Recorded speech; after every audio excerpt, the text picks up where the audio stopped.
Have you ever prayed and all you heard was silence? You waited for an answer, but heaven felt quiet.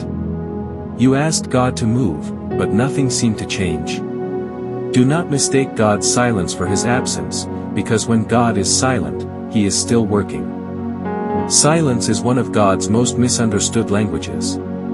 Sometimes he speaks through words, other times through stillness. When you cannot hear him, it does not mean he has forgotten you. It often means he is preparing you. Just because you cannot see what he is doing does not mean he is doing nothing. The greatest moves of God often happen behind closed doors, unseen, unannounced, and unexpected. Joseph was thrown into a pit, sold as a slave, and locked in prison. For years, God said nothing. But in that silence, God was arranging the palace, preparing Pharaoh's dream, and positioning Joseph to rule Egypt. If God had spoken too soon, Joseph might have run ahead of destiny.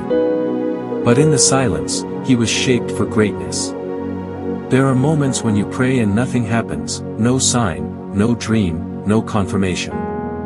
It is easy to think God has turned away, but silence is often his test of trust. Will you still believe when you do not hear? Will you still worship when you do not feel? Will you still wait when you do not see? Job lost everything, his children, his wealth, his health, and God said nothing. For 37 chapters, heaven was silent. But in chapter 38, God spoke out of the storm, and his answer was not an explanation, but a revelation of who he is. When you do not understand what God is doing, trust who he is. Before every miracle, there is a moment of stillness. Before Lazarus was raised, Jesus waited 4 days, silent. Before the Red Sea parted, Moses stood still. Before Jesus rose from the dead, the world went quiet for 3 days.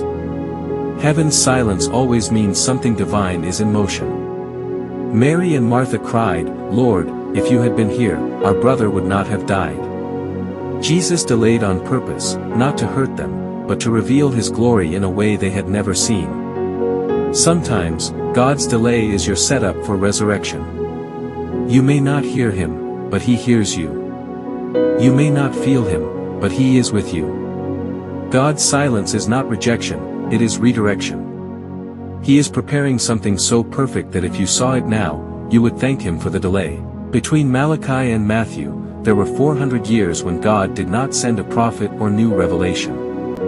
But in that silence, he was setting the stage for the greatest move ever, the birth of Jesus Christ. So yes, even in silence, God is moving. Keep praying even when the heavens seem closed. Keep believing even when the miracle has not come. Keep trusting even when you feel forgotten. Because silence is not the end, it is the space where God writes your next chapter.